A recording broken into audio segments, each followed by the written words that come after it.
Hi mga ka-friendships! Mayang adlaw sa tanan! So, for today's video, mga ka-friendships, sasagot tayo ng mga katanungan ninyo based doon sa pinost ko sa FB page natin. Yes, mga ka-friendships, kasi kahapon mga ka-friendships, wala talaga akong maisip na kung ano i-content natin para makapagbigay tayo ng update sa inyo.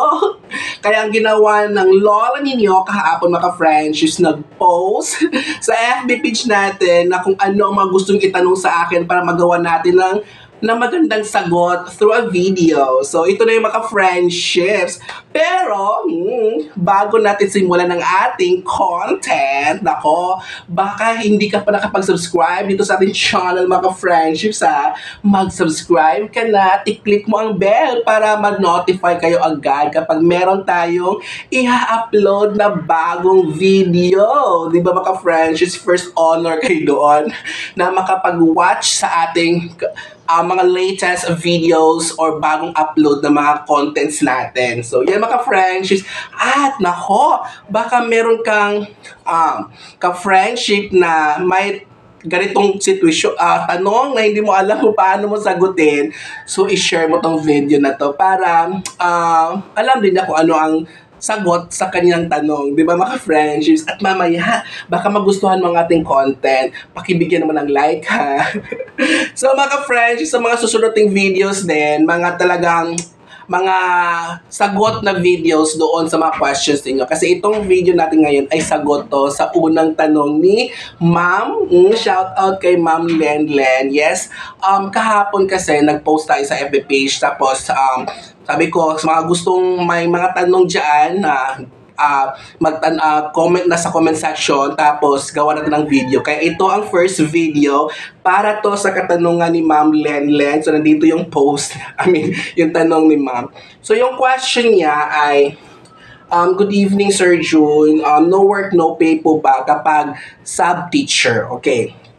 Ganito yan mga friendship, no? So yung question ni ma'am nilagay din natin sa ating thumbnail. Kaya kanina bago nyo i-click ito, nakita nyo sa question doon sa thumbnail natin.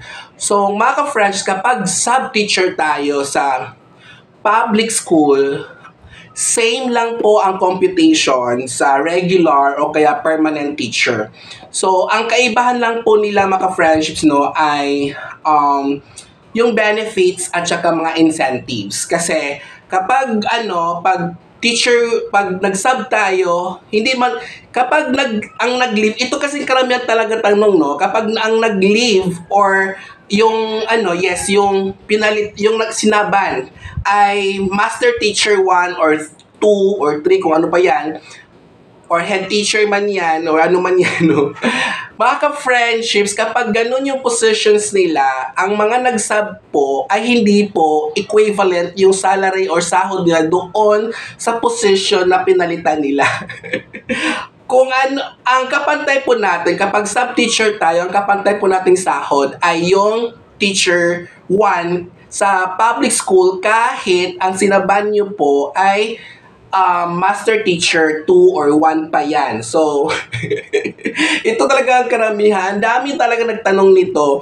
Bakit Sir Jun, teacher 1 lang po yung yung sahod ko? Ay, yung sinaban ko po, yung nag-leave kasi nanganak,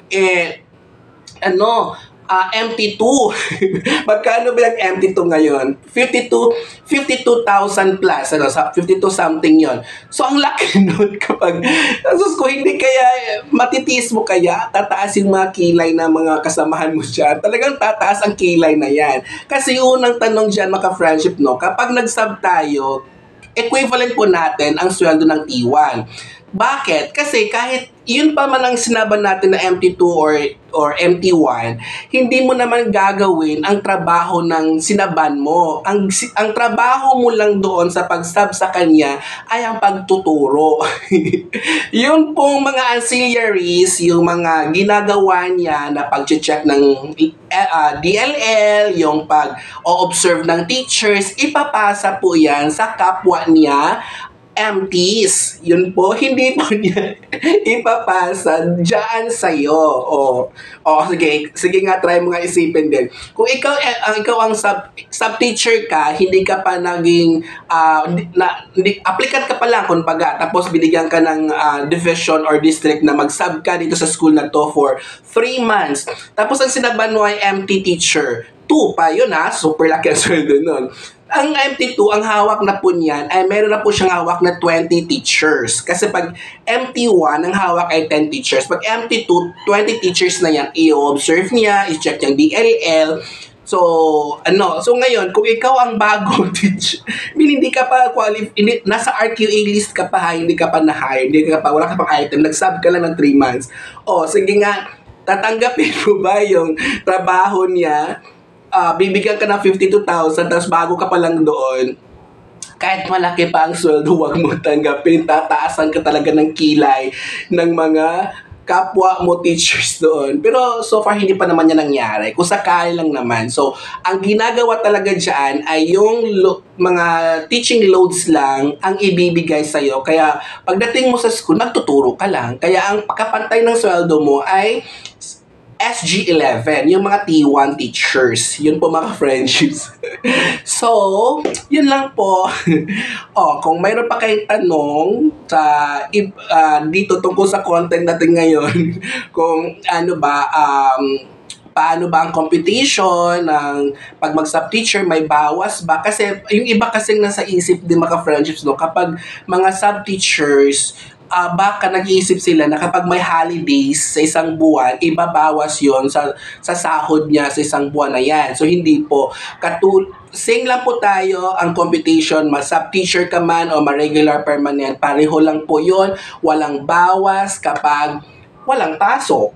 Kapag weekend, Saturday, Sunday, wala naman talagang pasok yan. And then, kapag mga holidays, hindi din yung maminus, hindi babawas. Hindi babawas. And then, yung mga tawag dito, yung number of hours din ang turo ng isang sub-teacher ay same lang po sa lahat ng teachers.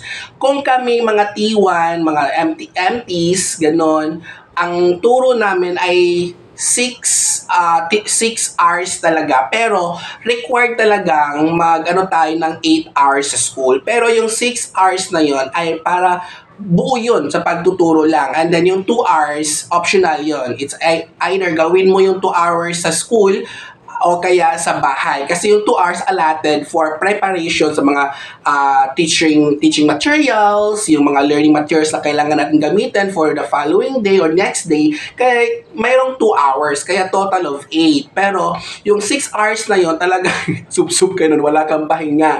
Tuloy-tuloy talaga yon. So, ano pa ba? May nakalimutan ba tayo? So, yun lang po, ma'am. And thank you so much, Ma'am Lenlen, sa pagtanong sa katanungan na to, at sana maayos kong nasagot o kaya nasagot ko yung katanungan nyo. Kung kulang pa, kailangan nyo pa ng maliwanag sa ilaw, ibang mas maayos na paliwanag o kaya may iba pa kayong katanungan, pwede kayong mag-comment ngayon na sa ating comment section para i-check ko ang inyong katanungan at gawan ulit natin ng video. So, that's all for today's video. And sa mga susunod nating videos ay mga sagot din yun sa mga katanungan ng iba nating mga ka-friendships. Kaya kung meron kang katanungan na gusto mo ng magandang sagot, baka kaya ko naman, di ba? So, i-comment nyo na sa comment section at tingnan ko baka kaya ko namang sagutin. That's all, and see you sa ating next video. Huwag kalimutan, gigugma ko kamutanan.